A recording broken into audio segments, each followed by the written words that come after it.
Y'all be talking crazy under them IG pictures. So when you get the hell, you tell them Blanco sent you. I can't take no threats. I got a set of twins. Those are just some words you never hear again. What's up, family? How you doing? It's your boy Urban Sports Guru. I'm in the building. How you doing today? I'm doing fine. But we're gonna talk about something that's really bothering me right now. It's really bothering me to my core. A story that's really getting to me, and it's a story about the Seattle Seahawks. Story about the Seattle Seahawks. For those who don't know, Seattle Seahawks postponed a workout with Colin Kaepernick because they wanted to know if whether he would kneel for the anthem or not. Moving forward, would you stop your protest? Now, let's take this from the top. Colin Kaepernick, like everyone knows, he started this basically as a way of protest to the consistent and persistent shootings, killings of unarmed black men by the hands of law enforcement without any kind of justice for it. Because these guys keep getting off or never getting charged. And last year I have to point out that a fake news story came out that Colin Kaepernick said that he would stop his protest if a team was to sign him. That was fake news. He later tweeted about it afterwards. So I want to point that out there. But what this is to me, it's becoming tit for tat. It's getting really kiddie and childish. It's getting tit for tat. And on both sides, I gotta say this. I gotta call a spade, let him know. I got to. Because I do support Colin, because the issue of police brutality is something that resonates with me. Like I've told y'all, I've been all the way on 100 with y'all. I'm a convicted felon. I know police brutality as clear as day as you're looking at me right now. I know police brutality out here in the world. I know police brutality upstate in the prison system. I know it as clear as day as I can see this bottle of water. That's how clear I've seen it. So the issue resonates with me to my core. So on just a man level, I can never not support Colin Kaepernick for what he did. That being said, what this is, it's coming tit for tat because this is kind of the NFL's way of twisting the knife, so to speak. They done jab him in his ribs and they twisting the knife a little bit. And this to me is a response to Colin Kaepernick showing up to a deposition wearing a Kunta Kinte shirt.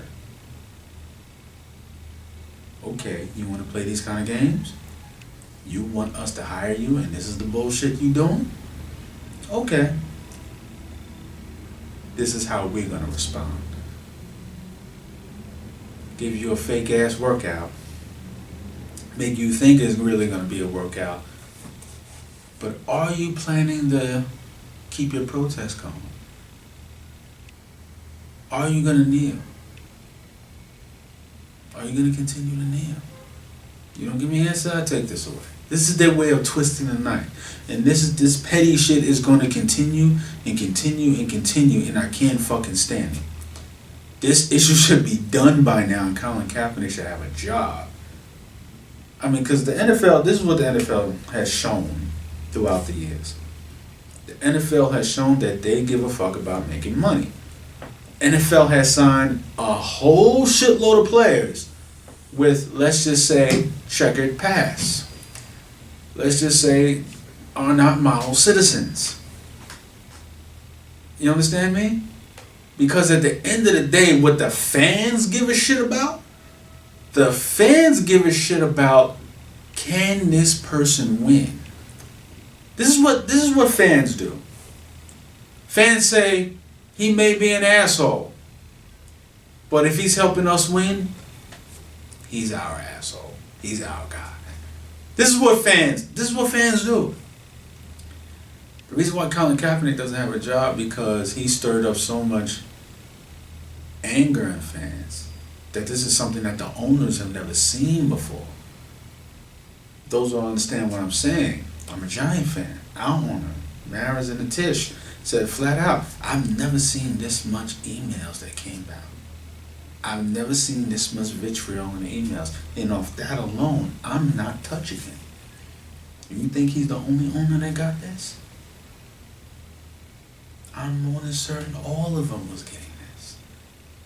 Now, when you sign a player that's controversial, for whatever the reason, there's always some initial backlash. And like I said, once the guy gets on the field and starts balling, then people forget about all that sucker shit and they just want to see this guy perform because it's going to help their team win. What made this issue different, for one reason and one reason only: race. That's it. That's it. Race is what made this issue different. There's no two ways around it. Race. Greg Hardy got a job. Maybe we don't have the video of what he did like we have with Ray Rice, but Greg Hardy got a job. And we all know what he did. And some of you uppity conservative Dallas Cowboy fans, yeah, you can kiss my fucking ass. Preaching all this domestic violence shit, but guess what? When he was playing against my Giants and he sacked Eli, I bet you was happy. I bet you was happy. The shit that pisses me off now is that this has come to a point. Now, I'm not going to stand there and blow smoke up the ass, people. Colin Kaepernick has made some mistakes. He's made some mistakes.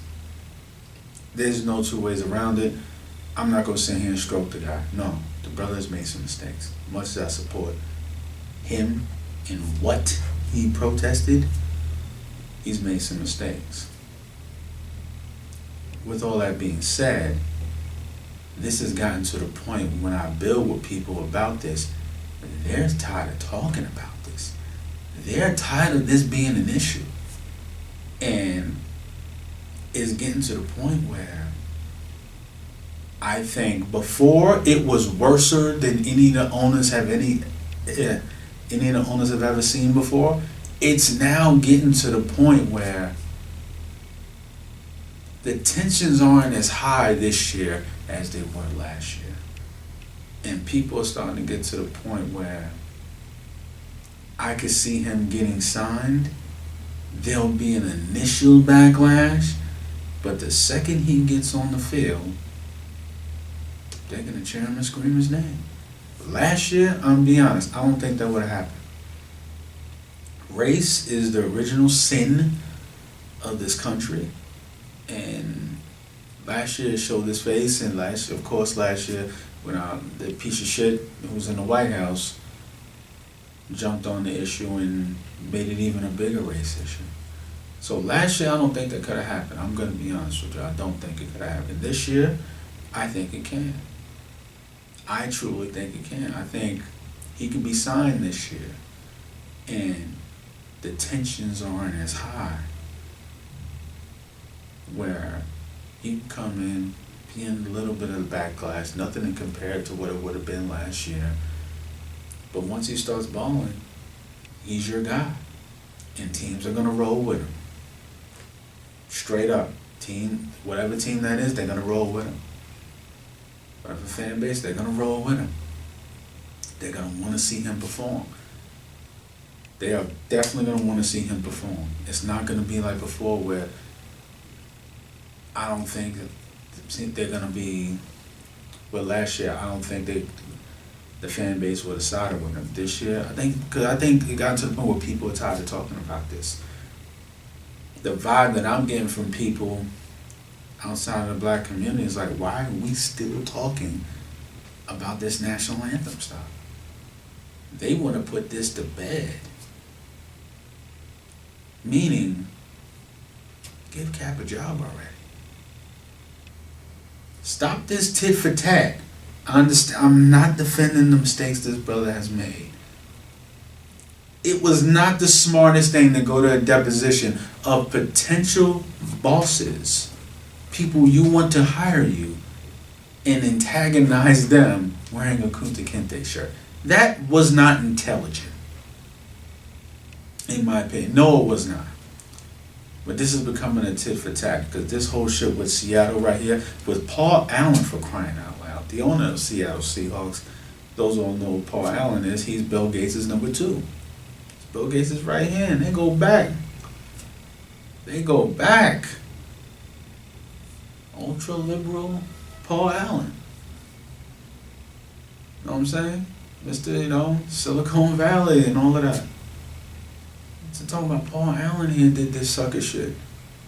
That's exactly what he did. Some sucker shit. I'm gonna call a spade a spade. Hashtag sucker shit. This is becoming tit for tat. Just give this man a job already. Give this man a job. He deserves it. And let this brother do what he's been doing since he was a kid. And that's just play football. Play motherfucking football. Right now, we're gonna go to shit can't happen. Shit can't happen. Shit can't happen. Shit can't happen. Shit can't happen. Now this ain't funny, so don't you dare laugh. Shit can't happen to him and your ass. You can't be touched, don't think you can't. Cause niggas ain't fucking around no more, man. This ain't funny, so don't you dare laugh. Shit can't happen to him and your ass. You can't be touched, don't think you can't. Cause niggas ain't fucking around no more, man. Now, if the LA Lakers was playing the Houston Rockets, Laker big man had the nerve to step out there and try to guard Chris Paul. I can't even remember his name because it's not rememberable, but goddamn it, the way Chris Paul embarrassed him was.